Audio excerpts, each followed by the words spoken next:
This lesson is about forgiving the others. And Matthew, the 6th chapter, the 14th verse and the 15th verse. It says, "For if ye forgive men thy trespasses, your heavenly Father will also forgive you. But if ye forgive not men that trespass, neither will your Father forgive your trespass." And Matthew 18:21 verse, 27 verse. Then came Peter to him and said, "Lord, how often shall my brother sin against me, and I forgive him? Till 7 times?" Jesus said unto him, I say not unto thee until 7 times, but until 70 times 7. And Luke the 17, Matthew and Luke the 17, the 3rd chapter. And when you stand praying, forgive if you have aught against any, that you Father also which is in heaven may forgive you your trespasses. And Colossians 3:13. And Colossians 3:13. Colossians 3:13.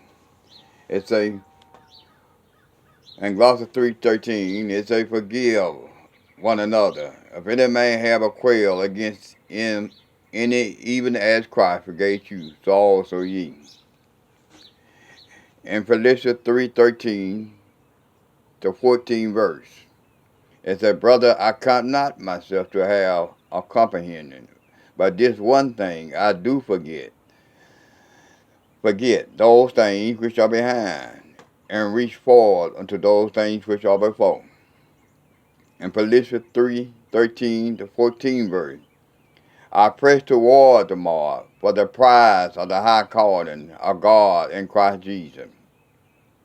In Isaiah 43:18-19 verse, it says, "Remember ye not the former things, neither consider the things of old. Behold, I will do a new thing. Now it shall spring forth. Shall ye not know it? I will even make a way in the wilderness, and in the river, and the deserts. For this, for this is thankful if a man comes constant toward God, and do Greek and suffers and wrongful. For what glory is it, if when ye be buffed for your fault, ye shall take it patient? But it's when ye do well and suffer for it, take it patient. This is the this is a scepter with God."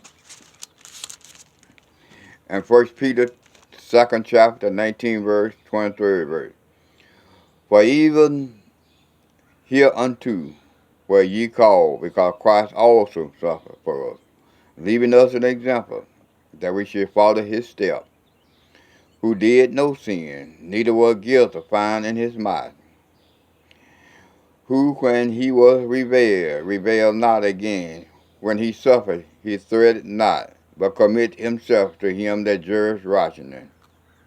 And Matthew the 5th chapter 10 verse and the 12 verse, "Blessed are they which are persecuted for righteousness' sake, for there is the kingdom of heaven.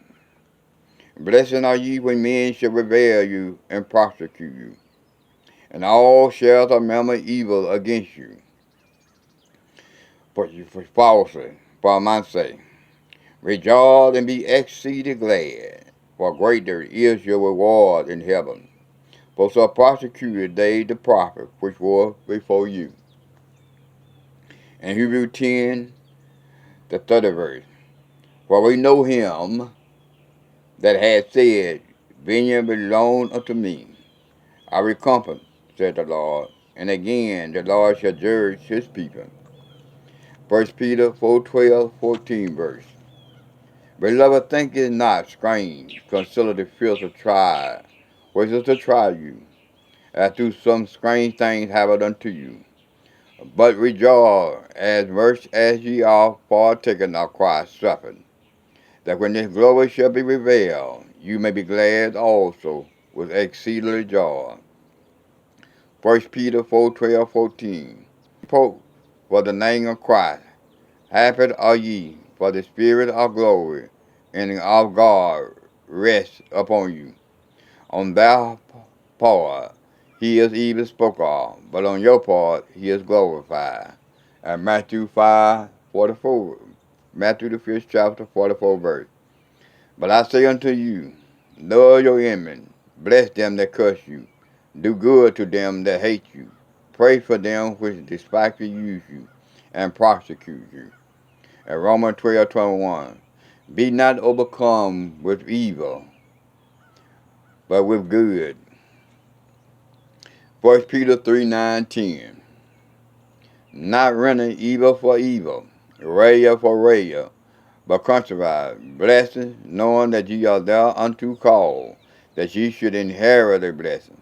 But he that will love life and see good days, let him refrain his tongue from evil, and his lips they speak no guilt.